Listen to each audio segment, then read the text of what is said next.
Welcome to Mom to More. I'm your host, Sharon Macey. Join me as I speak with interesting and dynamic women who have reinvented themselves and created their more using the superpowers and skills they honed as stay-at-home moms. They will share their experiences, struggles, and successes as they return to a former career, pursued a passion or hobby, or charted an entirely new path, giving you the clarity and inspiration to help you answer the question, what do you want to do when your kids grow up? Hi, welcome back to Mom to More. I'm so glad you're here. Well, today I have a really special guest, and I'm going to tell you a little about her. Myra Glazer is a wife and a mother. She is her family's matriarch and trusted nana and advisor to her beloved 8 grandchildren. While raising her kids, she did all the mom things stay-at-home moms do, from volunteering at her kids' school, serving as the president of the PTA, sitting on numerous boards, and serving as a highly successful fundraiser for local hospitals and a variety of organizations. After raising her children, Myra's midlife crisis resulted in her going to work and actually being paid for the first time at age 50 as a reservation specialist for TWA. She also happens to be my mom. So welcome, Myra. Welcome, Mom. I'm so glad you're joining me today. It's my pleasure, absolutely, to see you doing such a spectacular job. You're very sweet. So what's really interesting about you is that I think you exemplify the journey that many women take as stay-at-home moms, and you have some wonderful insights and lessons to share. So we're really just going to jump in, and I'm going to start asking questions, and we're going to have an amazing dialogue. Okay. So the first essential mom question is, how many kids do you have, and where did you raise them? I have 3 fabulous daughters, and we raised them in St. Louis, Missouri. Right. And as most women of your vintage, I will say, you married young, you had kids right away, and you stayed home to raise them. And even back then, just like it is now, you know, having the privilege to stay home and raise your own kids, it's really special because there was only one breadwinner in the house, and you made it work back then. People make it work. We make it work now. So I'd like to ask you, why was it so important for you to be home with your girls? I probably was because that's the way I was raised. My mom, whatever she did, she was home by 3:30, and we were not latchkey kids. So I just felt that she was a good model, and I loved being a mom. I loved raising my daughters. I had fun with all the things that they would do and say. And I learned from them as much as I think they learned from me. Oh, well, absolutely. You were an amazing role model. I will say that. And I think that's probably where I got my need to keep busy all the time. What's next on my agenda? So I think I definitely got that from you. Okay, so yes, you were home with the kids, but you were certainly quite busy with your kids and all the volunteer jobs that you had. So let's sort of unpack, you know, some of the things that you did while you were, as we like to say, sort of just home with the kids, which is anything but, for sure. I didn't realize it until much later in life, but I always needed to be stimulated. I needed my brain to be stimulated. And for me, if I could be working with the PTA and sitting on the board and then becoming president of the PTAs of their different schools, and also at the same time, I worked with an outside organization called ORT, Organization for Rehabilitation and Training, which stemmed out of Israel. And it really has gone all over the world. And the funds that we raised helped the people in Israel train people that needed new training so they could have a vocation, so they could take care of their families. And that was very, very, very satisfying. And I also did things like working on public broadcasting and working in other fields because I found that I like being busy. I can't sit. I don't understand people that say, I'm bored, I have nothing to do. Okay, I know I definitely inherited that trait from you. So thank you for that. I like that. So before we jump into public broadcasting, Girl Scout leader, right? Right. And we did something with the Girl Scouts that nobody had ever done. What was that? I always wanted to teach the kids, whatever group of kids I was with. I always felt they needed to learn something new. So we raised money by selling homemade cookies and homemade cakes out in front of the supermarkets. And we raised money by selling the cookies and stuff. And we went on a trip to Chicago. And the whole thing was planned out. But the most important part of it was that the girls learned how to order for themselves, pay for themselves, and how to leaving a tip and how much taxes and anything. So every girl had an envelope and she had a certain amount for breakfast, certain amount for lunch, certain amount for dinner. So these were things that in the feedback from their parents, they said, oh my goodness, what an amazing lesson they learned. Mm-hmm. And they would tell me when we would be out as a family, no, Daddy, you got to tip a little more. So they thought that this was good. And yeah. I felt that this was important for them to learn. And they had such a wonderful time. We saw museums and we just did everything. So aside from being the Girl Scout leader, you really are a teacher at heart. You were you got your teaching degree from Drake University, and you've always been a teacher. I mean, I think you said even as young as you were like in 5th or 6th grade, you started teaching younger children. And so that really just goes to how inherent this, nurturing and being a teacher that is to who you are. Right. I was in 5th and 6th grades in the University City High School, with the University City School District. There was a thing called girl patrols and boy patrols. And I was stationed at the door for the kindergarten kids. And I became very friendly with them because I love children. I always loved children. And so I became not only their friend, but I would try to teach them different things. And the teacher used to bring me in after my patrol was over with and say, okay, what are you going to teach them today? And so I would have to pick out something new to teach them each day. And it was so much fun. Yeah. I love that. So even at a really young age, you knew that aspect of your personality. Children are like open wells waiting just to be filled with all sorts of information. They're like sponges. They soak up everything. That is true. That is true. And I know because I lived it, how important it was for you to be a stay-at-home mom. I mean, it was a role that you really relished and you grew into, yet you also did so many things. So you were able to learn from all the outside experiences you had, right? You had those leadership roles, you had teaching roles. And we're gonna sort of circle around to that in a little bit. You were really instrumental in the city of St. Louis for public broadcasting. The PTA at the time that I was president of got a call from Channel 9 in St. Louis. And they asked for a representative to come and represent Channel 9 in the organization of a new division of NPR. And that was called the National Friends of Public Broadcasting. And they only invited 20 cities to start it. Mm-hmm. And so we went to New York and we met with all the NPR people, and we also met together and we brainstormed what do we do in our individual cities to raise money for our individual stations. And one of the things that came out of that was auction. And of course, the auctions have been very successful in all the cities. I mean, even to this day, auctions are an amazing way to raise money. Yes. Yeah. And we started with 20 women. And then a few years later, they added 20 more stations. And then a few years later, they added 20 more stations. And when we got to 120, those of us that were the ones that started it looked at the organization, and we met one day for coffee while we were up in New York for meetings. And we said, you know what? It's time to step back and let the younger ones take over, because we've given them a good background. We've taught them stuff that they need to know. And so I went on to the next thing. And there were many more after that.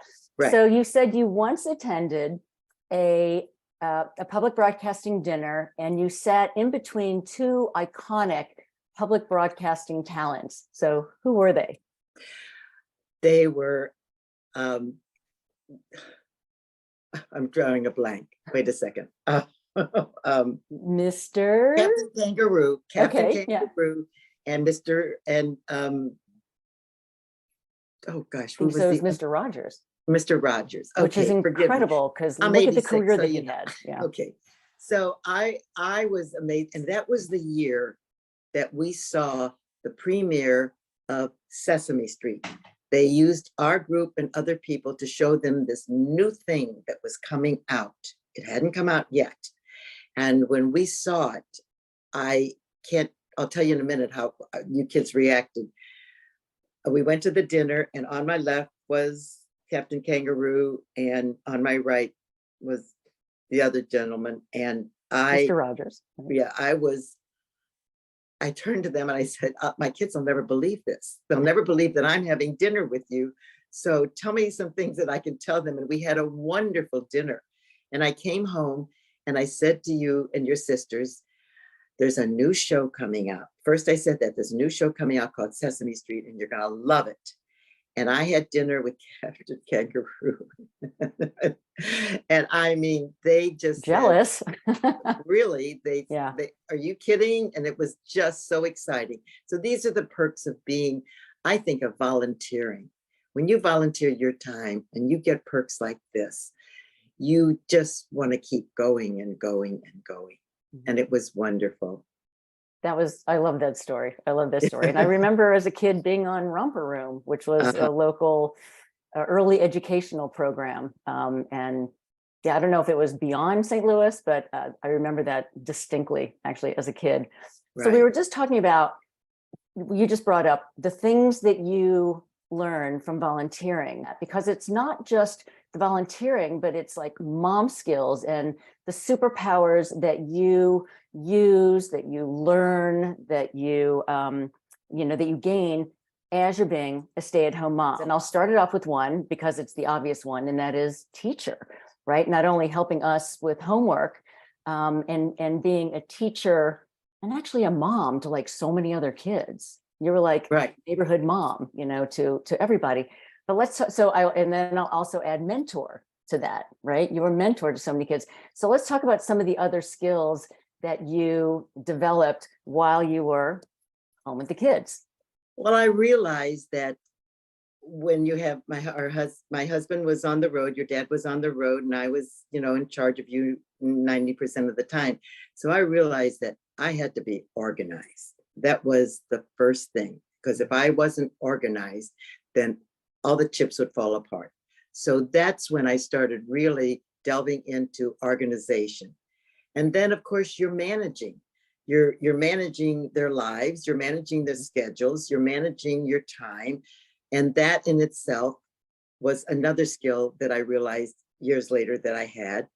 And being a leader and learning how to lead softly, not hard, not I'm the head. I like that. Yeah, I learned how to lead softly and always bring in any kind of board that I sat on, always bring in my people on the board that worked for me, the secretary, the treasurer, the vice president, all the different directors, letting them tell me when they would ask me a question about, well, what do you think about this? And then I would turn it around and say, well, you tell me what you think about it. Because then I would get their opinions. And if I liked it and I had agreed it was fabulous, I'd say that. And if I thought it needed a little tweaking, I'd say, I think it's a great idea. Why not try tweaking it a little bit like this and move the great idea into a fabulous idea? So these are the things that I learned, and I just keep doing it, I guess. You are, well, incredibly diplomatic, right? A lot of times people don't have the wherewithal to kindly disagree. And I think there's a real push these days for kindness, right? Because that might be missing in this world today. Yes. And so but way long ago, a long time ago, you had that kindness gene, you had that kindness, within you, and were able to deploy it in so many different ways. I'm also going to add on, go ahead. And you probably learned this, see this in all the organizations that you're in, all the things that you do. There are so many people that are rude at a meeting. And I always used to say to myself, I don't ever want to be like that. And so I'm not. And you learn from that as well. You learn what you don't want to do, which is Right. really nice, which is really nice. So I'm also going to add, so problem solver and conflict resolution guru, because anytime that there was, you know, with me and my sisters, if we were arguing, you were the one that was helping to, you know, just sort of diffuse it, basically, right? So you really And had that talent to sort of like, okay, girls, calm it down, you know. the one thing I would say as you grew older was whoever would come to me, and it with different people at different ones of you at different times, and they would say, so-and-so did da-da-da-da-da-da-da-da-da, tell her da-da-da-da-da-da-da. And I'd say, whoa, wait a minute. You go and you talk to your sister and you talk it out. And if you can't talk it out, I'll come help sit in the middle and help you. But you have to talk it out, and you have to be able to say what you want to say to your sister. So you want to be able to say what you want to say to people in the right way. And that was always, I'm not going to make the decision. You're going to talk it out. I mean, how wise is that?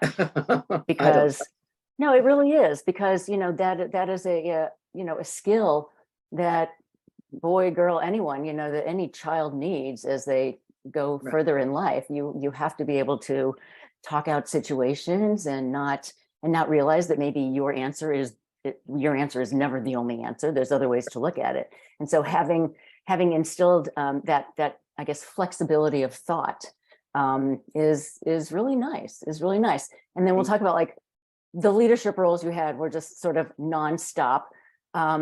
Travel agent, right? Planning family trips. And I will tell you, no one ever packed a trunk as tightly and beautifully as you did. It was, you know, for all of our trips down to Florida. Well, we had to get from St. Louis everything down to in. Florida. We had to get everything in, including your little, your individual boxes of the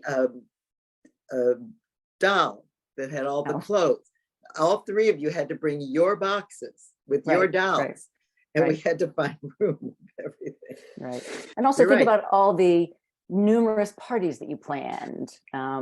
You know, whenever there was like a health issue, crisis management. I mean, so the reason I'm mentioning these, and you have been talking about it, is that we'll show how it really has served you as you sort of moved on in your life to other ventures. So I went off to college and I joined a sorority, which just so happened to be the same sorority that you were in, and it's Alpha Epsilon Phi. And I thought that was really cool that I was, you know, going to be in the same sorority that my mom was.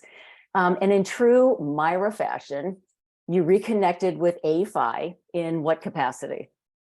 Got on the National Council. And I was on the National Council, which was the governing board, for a lot of years. I only really left it when I joined TWA because I could not do both. They were both take up time. So I would go, one of my main jobs was I would go, they called me the troubleshooter solver. I would go to different chapters. They're all, you know, they're all collegiates. They got their own problems. They got to go to class. They got to do this and got to do that.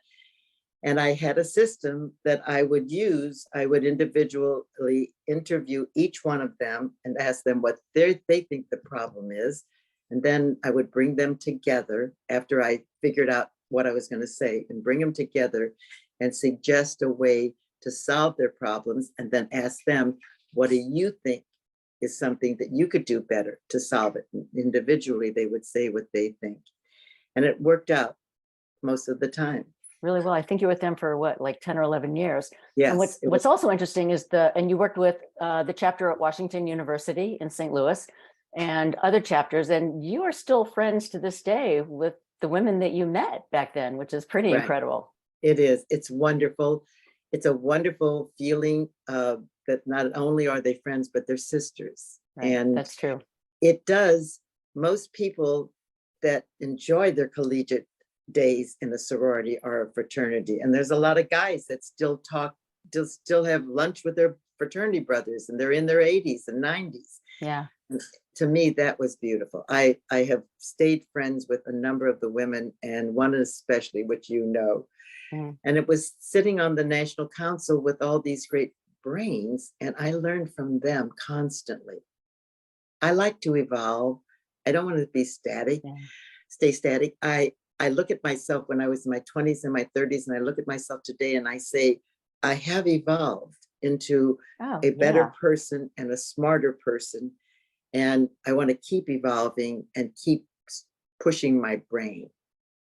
Which is so smart, because I think when you stop, you just sort of die. I mean, you really have to keep moving and stressing your brain and taxing it and learning new things. And that's such a great, which is probably why we're all three of us are incredibly busy, and we have a wide variety of interests. And so, yeah, one other thing we got from you. Yeah. And all three of you are very successful in the vocation that you have chosen for yourself, and the profession that you have chosen for yourself. You're all successful, and you're differently successful. And it's like, look at the brain like this. I look at the brain like this. Food is what the body needs. And the brain needs food also, but the food for the brain is to always move yourself into a place where you're going to learn something from the people. You're going to learn. This is what I want to do. I always want to learn from everybody. I think that's really wonderful advice. Wonderful advice. Okay, so right around the time you were turning 50, what happened then? This was a first in your life. Right. Well, I wanted to be a flight attendant when I graduated high school. But in those days, they had small planes where you entered from the back, and the roof of the plane was very low. And without heels, I was 5'7.5". With heels, I was probably about 5'10". And so I couldn't be a flight attendant. And many years later, there was an ad in the paper. TWA was asking for reservation people. I decided, okay, I'll go try out. And I got the job, and I was able to teach also using my teaching degree. And I taught the new hires after I learned the system. I had never been on a computer. So when I was so I want to point out that you had to learn the PARS system. So you're going from like 0 to 100, right? You've never had to even pick up a computer. We didn't have them.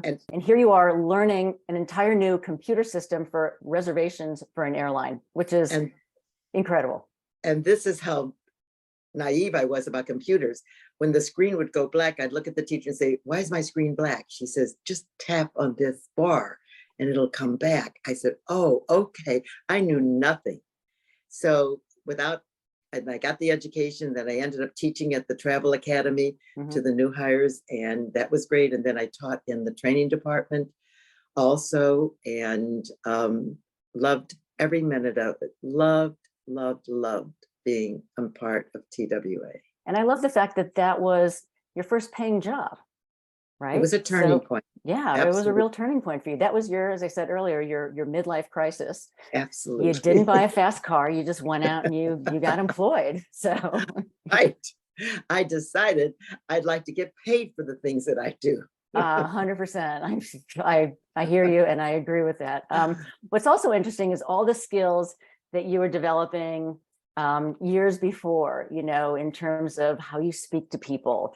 How did that really serve you when you were on the phone talking to customers who might not have liked the price that you were quoting for the ticket or the seat maybe you had to give them? I learned two great things that you probably didn't realize I was doing with you kids and with anybody. One thing is that when somebody's yelling and raising their voice, you have to lower your voice, because they won't yell at somebody who doesn't yell back. And eventually they'll stop yelling. And the other thing is that when they wanted 4 different choices of something, and you were taught to say, well, you can have A or you can have B, which would you prefer? No. I want A, B, and C, let's say.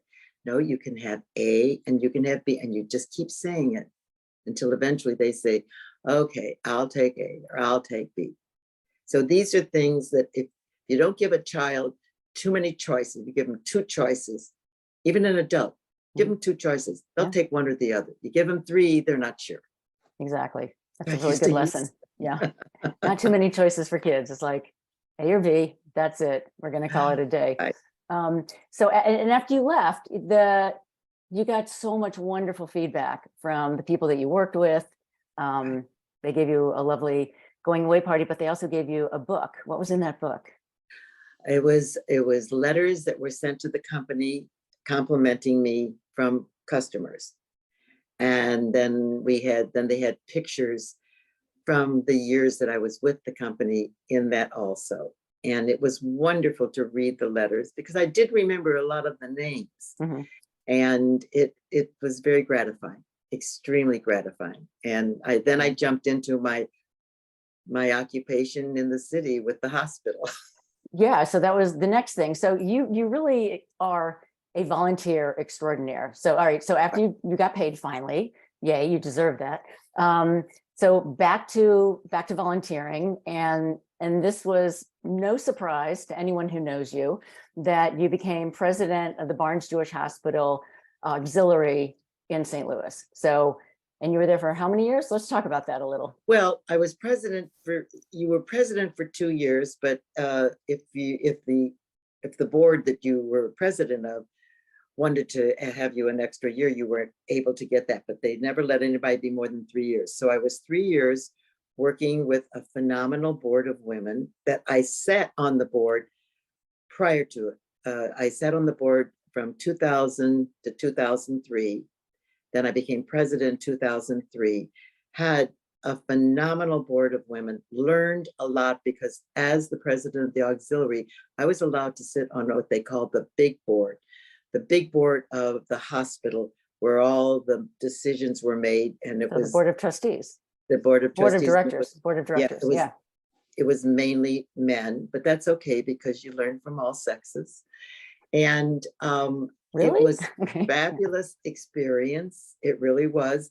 And I still am a part of the organization, but it's not the same organization because the hospital's gone through a lot of leaders, and they cut down on us and other things. So we raised money for the hospital. We did all these wonderful things, but I'm still a part of the auxiliary, but it's not as big a group as it was.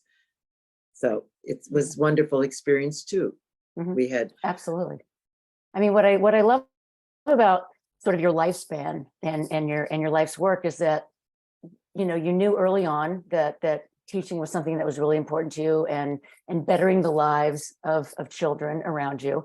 And then, my memories of you sort of being like the neighborhood mom to so many kids, and people wanting to talk to you and wanting your advice, and the relationships that you developed with all these kids that we grew up with, and people still adore you to this day. And I think of all the things you did, as a mom, from your leadership roles, and how everything just really, took you into the future. You had that skill set that you developed when you were home with the kids, and you were able to use it in so many different ways when you got older. And I think that's a really important lesson to moms, is that while you are what you think is sort of, home with the kids, and maybe there's my dog in the background, and maybe not doing a whole lot, maybe you think your brain has gone on hiatus. The reality is no, it hasn't. You are learning valuable skills while you are doing all of these things that you do when you're home with your kids. And I love the fact that friends of my girls to this day, whenever they see me, they'll ask me questions, or sometimes they'll call, and that's lovely. And then the last thing I've done is being on the board of directors of the condo association. Now, well, of course you are. Where I am now. And you are the only woman sitting on the board, correct? No, I was at one time, but now we've gotten, we have like 1, 2, 3, we have about 4 of us, but we have a great leader, and it's just really good, and it's great. I love it. So even in your 80s, you are still going for it, and I love that. I think it's important because I don't think I just want to. I loved cooking when you kids were growing up. I loved cooking, and I did. And you're a great cook. Till about 6 years ago, I decided, at 80, maybe I shouldn't love it so much. Okay, but everyone's getting used to me cooking all the time, and maybe I don't want to. Right. But it's a very fulfilling thing. I do like the fact that the board makes me think It makes me use my brain. It makes me, Mhm. So I think I'll always be busy, no matter what. You will always, I know you pretty well, and you are always going to be busy, which And my daughters are very busy. and we get that from you. But you know what? It keeps it busy, and it keeps your brain going, keeps you connected. So I think it's really nice. Yeah. All right. So since this is the Mom to More podcast, I would Yes. like to ask you, Myra Glazer, what is your more? What is my more? My more is just keeping my brain stimulated, keeping my connections to the things that I think are wonderful. And always when I get up in the morning, I say to myself, well, it's a new day and new things are going to happen. And what do you think my more is? I think that you have been highly motivating. You have had a direction. You have an incredible growth mindset. And I think that's where we get it from. Because I look at that and I think nothing is unachievable, right? So what I've learned is like nothing is unachievable. If you put in the time, you put in the hours, you put in the work, you can do anything. And that's what that's one of the things that we learned from you. And that has been incredibly valuable, because that's really what life is all about, right? You put in the hard work and you reap the rewards from it. Yes. Whatever that hard work looks like, so whether it's a mom who maybe wants to go back to a previous career, or she just wants to do a passion or a hobby like I did with dance, or start something totally new like my other sister did with her catering company. It's really, there's a beauty and a simplicity to a growth mindset that I just think keeps you putting one foot in front of the other in just a wonderful way. And the dancing that you were talking about, I definitely think that gene came through 100% from you, because you danced a long time ago. Yeah. But you took it, and when we were able to see, I think it was your first time competing, when Dad and I were able to go there, it was the most amazing day I've had. Just sitting there, and every time you got an award, oh my goodness, she got another award. It was so great, because I always love watching you girls do the things that you love to do. It just brings a smile to my face. That's so nice to hear. But I never danced on television like you did. So you still have that up on me, which is really cool. Really cool. So looking back on the many years of motherhood and grandmotherhood and going back to work, do you have any additional advice that you would like to give our listeners? Is there anything that I missed, in terms of asking you? I don't think so. I think that that it's just saying to yourself, I want to always improve myself. I want to always learn. And it doesn't matter what it is, let your brain be stagnant, because if the brain gets stagnant, then the whole body gets stagnant, and then it's no fun. Life should be fun. Yes, there are lots of hard things that we go through, but I guess this may show it. I always said to you kids, in everything that's bad, look for one thing that's good. Okay. And so that's really what I always try to do. When things go bad, I think to myself, okay, where's the good in that? And let's pull that out and let's concentrate on that. So not everything has a good that's bad, but eventually, maybe not in our time, but in years later, we see the good that was in the bad. So always see the positive. I think that is very sage and wise advice. Okay. Wise advice. I would like to actually ask you, if any of our listeners are interested, where they can find you on social media. Well, I'm only on Instagram. Right. And we will include that in the show notes. I think it's at Myra Glazer. Now, no, folks, that if you do want to follow Myra, that you have to request, because I think she's got a private account, but that's okay. That's okay. It's the way that I keep in touch with my family, and I see the grandkids, and I see you and your sisters and what you're doing, and I love it. I don't want to be too much in too many of them. It can get overwhelming. I know. Well, that's for sure. Yeah. But that's the only thing. So. Okay. Well, I would love to say to you, Myra, Mom, thank you for taking your time today. This has been so much fun, and I'm so glad that we got to, talk about all of this today and share your wisdom, that you have imparted on all of us, but with the world. And I know that a lot of people will really benefit from listening to this. So I want to thank you for your time today. This has been so much fun. And I want to thank you because this was delightful. This was wonderful. It was nice, quiet time that we could be together between your life, my life, and everybody else's life. I can't thank you enough because I've enjoyed this so much, really reliving my life when I've not really talked about it very much. So I thank you for the opportunity. I appreciate it. I think you have a fabulous show. Well, you're so kind. Thank you. If this podcast means something to you, it would mean so much to us if you'd be willing to take 30 seconds to do some or all of the following. First, can you please follow or subscribe to the Mom to More podcast? Following the pod means you'll never miss an episode. To do this, just go to the Mom to More show page on Apple Podcasts, Spotify, YouTube, or wherever you listen in, and tap the plus sign in the upper right corner or click on follow. This is the most important thing for the pod.